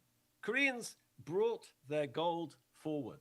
Okay, so they contributed their gold to pay off this IMF problem. Okay, so I think that's a kind of remarkable achievement. I can't imagine that working in Britain or the United States, honestly. And it tells you something about, I think, about the extent to which Koreans really identify, with their society, and at the time of democratization, really identified with this inclusive society that was being built, and they wanted to contribute to it. So that's something really fascinating. Okay, so here's the sort of theory in a nutshell, you could say. I emphasized in North Korea, they had what I called extractive economic institutions that creates poverty. And the reason they have extractive economic institutions is because they have extractive political institutions. South Korea made this transition to inclusive economic institutions as a consequence of political inclusion, and it became a prosperous OECD country. Okay, and this diagram, it's very kind of simplistic, but it actually allows you to talk a lot about the dynamics of different societies and how, becoming prosperous entails moving from extractive economic and extractive political institutions towards inclusive and extractive economic institutions. And in our book, Why Nations Fail, the kind of forcing variable, if you like, in that transition is really politics. Think about the life of Kim Dae-jung. What did he do? How did he spend his life? He spent his life struggling for democracy, for trying to force the dictatorship to open the system politically, to allow people participation, representation. So that's the big story. That's the big story about the emergence, of democracy in Ukraine following the collapse of the Soviet Union, of Poland and Eastern Europe. It's the story of British democracy. So I think, that's the emphasis on this political force driving economic change, and on on people in society organizing as they did in South Korea to force change, to force political inclusion, which then deepens economic inclusion and economic growth. But let me just, here I could talk about many things, but time is limited. So let me talk about this China. Okay, how does China fit into this picture? So you can see this arrow here. It's sort of suggesting what? It's suggesting China went from having extractive economic institutions in the 1970s towards having much more inclusive economic institutions. That's what started Chinese economic growth during Deng Xiaoping's a period of power. He started basically, he started demolishing the socialist economy, allowing people incentives, allowing people opportunities, allowing people to make their own decisions, to be the residual claimants on those decisions, creating incentives. And that generated very rapid rates of economic growth. Okay, so this is another example of extractive growth. I characterized economic growth under President Park in South Korea as extractive economic growth. And in some sense, the best example of this is the Soviet Union. Okay, so when I was a student in the London School of Economics in the early 1980s, we were still being taught that if you wanted to have rapid economic growth, what you needed was something like central planning, whatever they'd achieved in the Soviet Union. And in fact, that's what many people thought. Here's Paul Samuelson, possibly the greatest economist of the last century. His forecast from his textbook of the Soviet Union catching up with the United States. So in the 1961 edition of his textbook, the Soviet Union catches up with the United States in the year 2000. Okay, I go through to the 67 version. Yeah, the picture's basically the same. I go through to the 1970 version. Maybe things weren't looking quite so good. Delayed for 10 years. If I keep going at the different updated editions, the catch-up gets delayed, and then eventually the figure disappears from his book. Okay. Now, if you tell students that the Soviet Union was going to overtake the United States, they're sort of baffled. Okay, but if you go back you go back to those days, the 1960s, for example. The Soviet Union did extremely well in very narrow domains of technology, in rockets. They put the first man in space. They fooled the CIA. They fooled every economist. They fooled their own leadership. Khrushchev said, "We will bury you," into thinking they had an economic model that worked. And in fact, it did look like it worked for about 50 years, from the first 5-year plan in the 1920s right the way through until the late 1970s. It looked like it was going to work. I know there's many differences between the Chinese experience and the Soviet, but I think this experience is very useful to show how fooled we can be, by some period of what we call extractive growth, into thinking we can just kind of extrapolate this into the infinite future, and without thinking about its political and institutional underpinnings.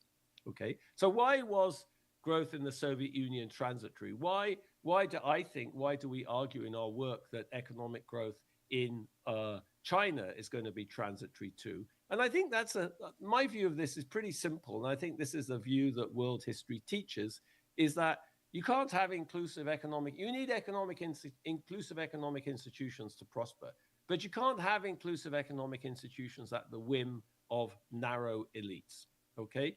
And this is very well summed up by a famous, oft-quoted remark from Lord Acton: power tends to corrupt, and absolute power corrupts absolutely. That's what you have in China now. You have basically a personalized dictatorship of President Xi. He's going to be in power forever, and I think you only have to look at the history of China to see how that's going to end, and it's not going to be good for the economy.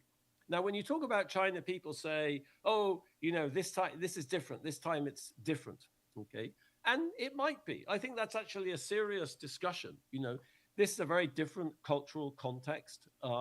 It's not a Western context. It's a Confucian context. You know, there's the cultural context is very different. And maybe Lord Acton's adage doesn't apply. Maybe power doesn't tend to corrupt in China. I think it's kind of worth discussing. So, for instance, you know, a very common cultural argument about why China was different would be to say, okay, the difference in China is there's this culture of respecting merit. Confucius says in the Analects, promote those who are worthy and talented. And if you think about it, this is a remarkable distinction between China and the Western world. You know, not just China, but Korea also, you know, had a pre-modern elite that was chosen through a competitive examination system. Okay, could be. But then I think of this picture, you know, Jack Ma. You know, Jack Ma in some sense was kind of emblematic of the first wave of entrepreneurship and innovation, you know, in the 1980s as the Chinese economy took off. What happened to Jack Ma? He made a pretty mild criticism of government regulation, and he disappeared. He disappeared in almost Stalin-esque fashion. Okay, and I guess my claim is you cannot have an inclusive economy when you can just disappear like that for criticizing the government.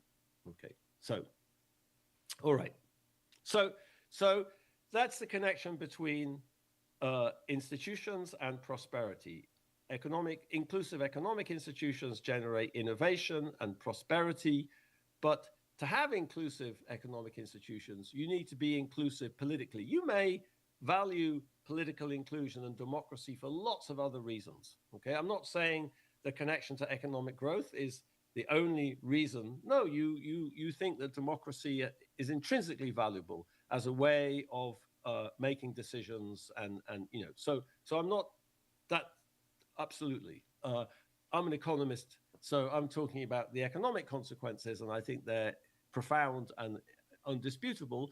But you know, we could talk about many other aspects of democracy, and in this context, I think you know there's a fascinating and powerful connection to peace. You know, we're interested not just in you know the consequences of political institutions in South Korea for the welfare of Korean institutions, or you know anywhere else in the world, but what are their? We live in the planet with billions of other humans. What are their global implications? And I think you know the big fact in social science, you know, which you have to bear in mind here, is what's called the notion of the democratic peace. Okay, so democracy doesn't just improve living standards and welfare, you know, for its domestic citizens.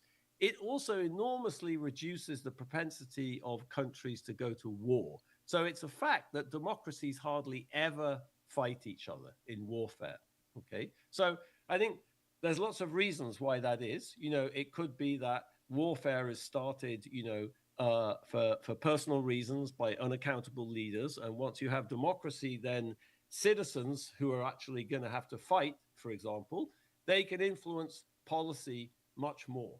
Okay, so that reduces the propensity of a democracy to fight. But one kind of fact, you know, that we found, for example, to go back to my work on democratization, is, you know, I showed you, you know, the transition to higher levels of income per capita around like this year zero, you know, where we kind of normalized countries' democratizations. But in that paper, we also look at other things that go on, you know, and you know, part of those are economic outcomes such as school enrollment. So we find that democratization is robustly associated with, you know, higher levels of educational attainment, higher school enrollment, lower levels of child mortality. But let me point out here something which is not the focus of the paper. We also find it robustly associated with lower levels of conflict, okay? Lower levels of riots and violent events. So society tends to be less conflict prone as a consequence of political inclusion. Perhaps that's intuitive, but we also find less incidents of warfare. So countries tend to be less involved in external conflicts as a result of democratization. So really, you know, this is just kind of echoing this notion of a democratic peace that I was talking about. I think you know, there's lots of different mechanisms going on here. You know, I mentioned the fact that, you know, a country where the leaders are subject to democratic accountability may be just much less likely to start wars because, you know, citizens are going to suffer and citizens control those decisions. You know, one set of facts which political scientists have studied a lot in the international relations field is the fact that democracies are actually much better at winning wars. Okay, so in this on the horizontal axis here, this is a particular index of democracy called the polity score, which goes from -10, which is the least democratic, to +10, which is the most democratic. And this is just plotting the probability of winning a war. So in the figure 2 here on the left, I should have probably put figure 1 on the left and figure 2 on the right. But I wanted to talk first about initiator states. So that means what's the probability of winning a war for a state that starts it as a functionist democracy? And what this says here is the more democratic a country is when it starts a war, for whatever reason, the more likely it is to win the war. Okay, I did say democracies hardly ever fight other democracies, but they do fight non-democracies. Okay, so this is mostly that variation here. Okay, it's mostly about, so this is a sort of, this is not, you know, when I talked about democracy in the research we did, we looked at 0-1 kind of democracy or autocracy. This is a more subtle scale. You know, this goes from -10 to +10, so it allows countries to be more or less democratic. Okay, so there's more variation here, but whatever, you know, so the fact here is that if a democracy initiates a war, the more democratic it is, the more likely it is to win the war. And the right-hand figure says, let's, instead of looking at the country that initiates the war, let's look at the country that's kind of attacked, if you like. And what this says is, you know, again, the more, they call it the target state, the more democratic that target state is, the more likely they are to win the conflict. Okay, so whatever way you look at it, democracies are more likely to win wars. Why is that? Well, because they get just much more buy-in from the citizens. Citizens are much more willing to participate in conflict because the state is accountable to them. Okay, and they're much more able to act collectively. So of course, this is the reason why you don't want to fight a democracy, because democracies are very good at fighting and winning wars, much better than autocracies. And, you know, this is just kind of part, and, you know, it's not the only mechanism, as I said, but there's a mechanism, it's one of the mechanisms on which there's better data. Okay.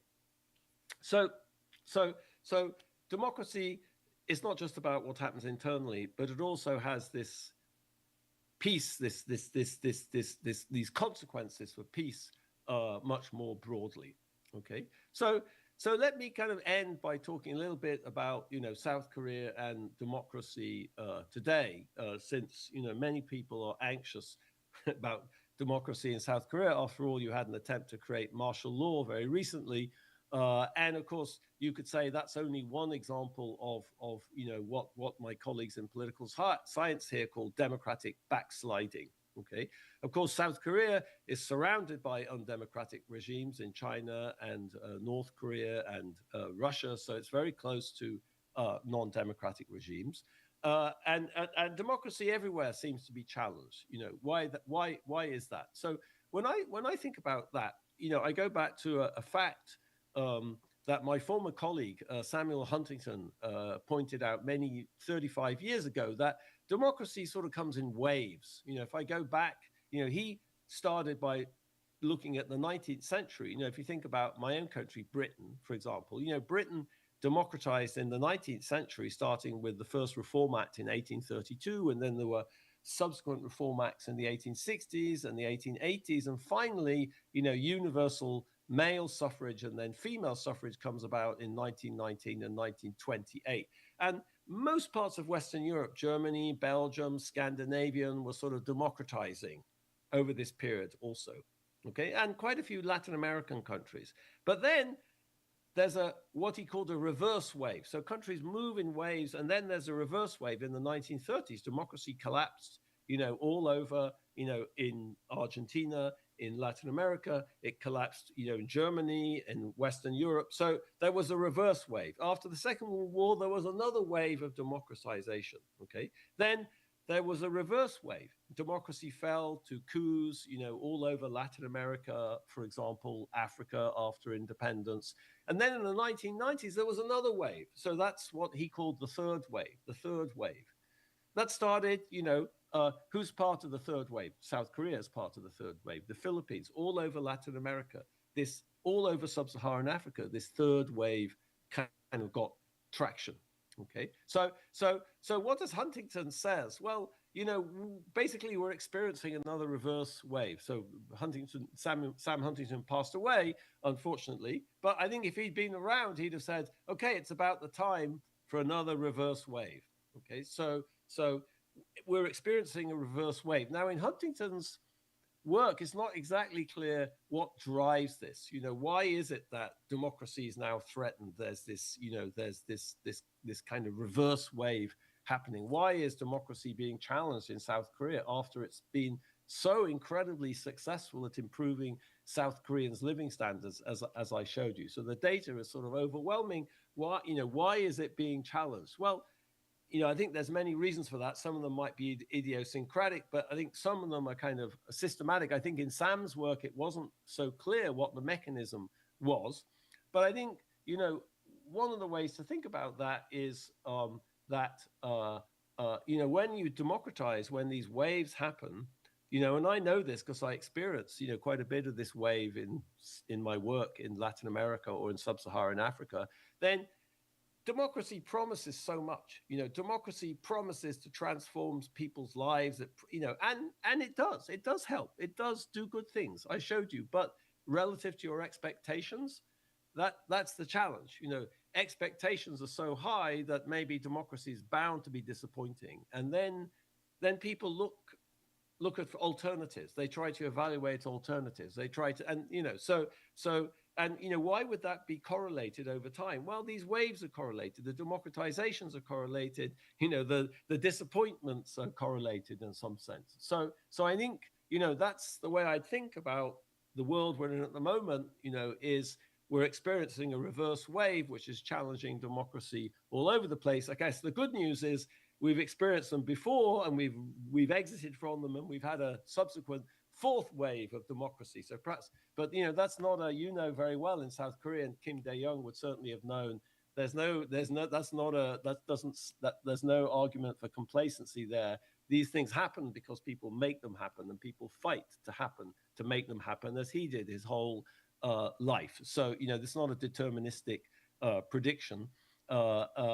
It's something that people have to make happen through their own collective action, in the same way I described these transitions from extractive to inclusive institutions. So we're in a world where democracy is kind of being challenged, and I think for someone like me, the key thing is, and for someone like the Kim Dae-jung, I guess, Foundation, is to emphasize like all the benefits that flow from democracy. Yeah, I mean, the other side of the street is always greener, but the democracy has created enormous improvements in economic outcomes for people, and it's also enormously facilitated a kind of world peace, as I say. We've been living since the Second World War through one of the most peaceful periods in world history, and one of the reasons for that is because democracy has spread, and that has spread peace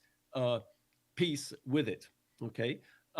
And one thing, next time I'm in Seoul, you can explain this to me, because I find it really hard to understand. I know that in South Korea, there's a lot of agonizing about the current situation, and there's a lot of kind of sort of disquiet about where the society is, and what brought this attempt to create martial law on the country. And I think maybe that has lots of good features in terms of just kind of getting people to assess the challenges and the problems and make priorities and figure out how to move forward and keep this remarkable experience that South Korea has had on the road, kind of reboot it in the same way I think that Kim Dae-jung himself rebooted it, after the transition to democracy, after the Asian financial crisis. There was a rebooting, and, Korea came out of that dynamic and even stronger. So I thought I'd end, on a high point. And my attention was just drawn the other day to the 2025 Happy City Index, and Plato is quoted as saying, this city is what it is because our citizens are what they are, and that's the story in Korea. Think about my gold example. Think about what created political inclusion in Korea. That's the people. That's the determination of the people to fight for an open and inclusive society. That's what they created. Now, according to this index, you may or may not believe it, Seoul is the 6th happiest city in the world after Antwerp, Aarhus, Singapore, Zurich, and Copenhagen. It's always Copenhagen on the top of all these things. But Seoul is up there, and I must say, as an outsider, I find Seoul so kind of fascinating, so open, so dynamic, so creative, so interesting. It's always such a pleasure for me to be in South Korea. And I guess, there's somebody's optimistic in Seoul here. So I'd just like to end by again thanking the organizers for generously inviting me to address this very exciting forum, and just to emphasize how important the work of organizations like the Kim Dae-jung Foundation is in reminding Koreans and citizens of the world of how important democracy is for the prosperity of their societies and for spreading peace and sustaining peace in the world. Thank you. Thank you very much. 고맙습니다. Hello. 뜻깊은 기조 Thank you. 강연 하셨습니다. 제임스 로빈슨 교수님께 다시 한번 감사의 Another 말씀드립니다. appreciations to the James Robinson. He talked about the complex crisis and encouraged us to find solution through the crisis.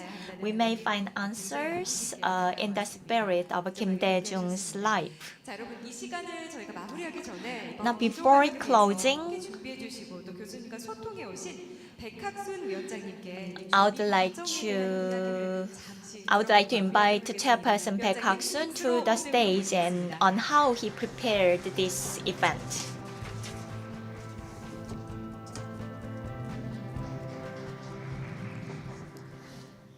제가 로빈슨 교수님 강의를 앉아서 들으면서 As I listened to Professor Robinson's lecture, 로빈슨 교수님의 마음을 또 I 감사의 마음을 어떻게 전해드릴 수 있나 하는 I really wanted to deliver our appreciation to Professor Robinson.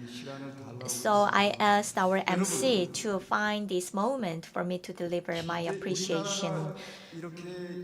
Ladies and gentlemen, Korea is the icon of revolution and innovation, so we enjoy a lot of benefits from this economically and socially. And through one's life, there was one person who made the greatest contribution to this life. It was Kim Dae-jung.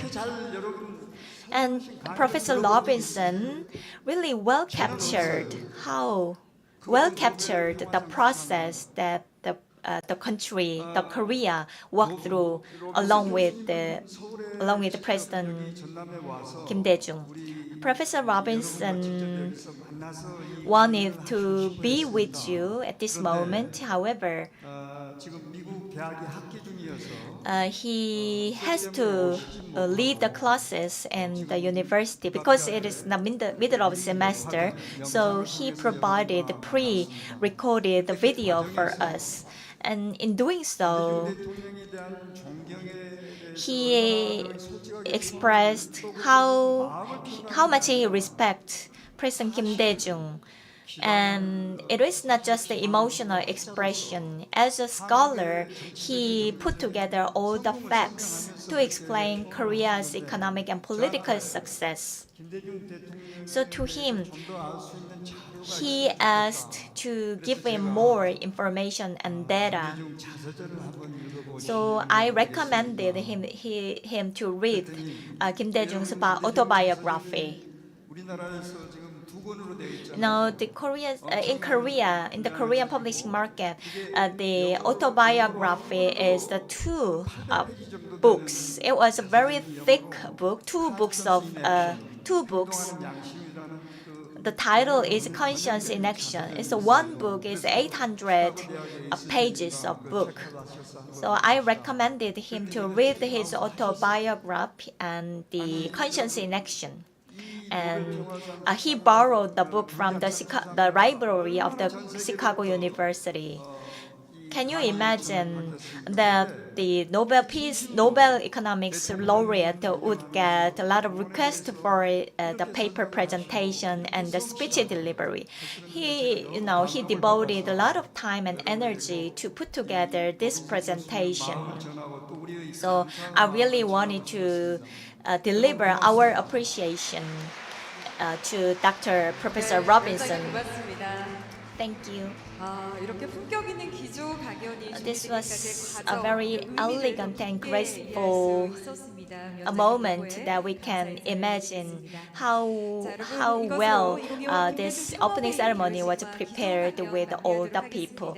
This is the end of the opening ceremony. Thank you for being with us until this very end moment. And this is not the end actually.